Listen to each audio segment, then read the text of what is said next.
సంబేపల్లి మండలము. ఇది మా ఇంటికి చంద్రబాబు నాయుడు అనే ముఖ్యమంత్రి వచ్చినాడు.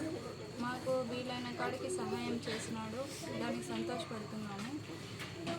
మా మా మేనమామ కొడుకు అనే ఒక అబ్బాయి ఉన్నాడు. మేము 2 కుటుంబాలుగా బతుకుతున్నాము. ఆ అబ్బాయికి పింఛన్ అనేది 6,000 ఇస్తూ ఉన్నారు. ఈ రేపు నెల నుంచి ఇంకా 4,000 పెంచుతామని చెప్పినారు.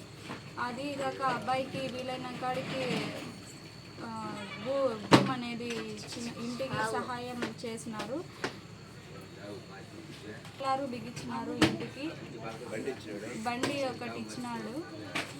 మేము దానికే చాలా సంతోషపడుతున్నాము. అలాగే నేను ఇక్కడే బతుకుతున్నాను. నా భర్త కూడా చనిపోయి 3 నెలలు అయిందని చెప్పినాను చంద్రబాబు నాయుడు గారికి.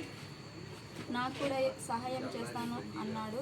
ఒక ఇల్లు తావు చూసి ఇల్లు కట్టించి ఏదో ఒక జాబ్ ఇస్తామని చెప్పినారు.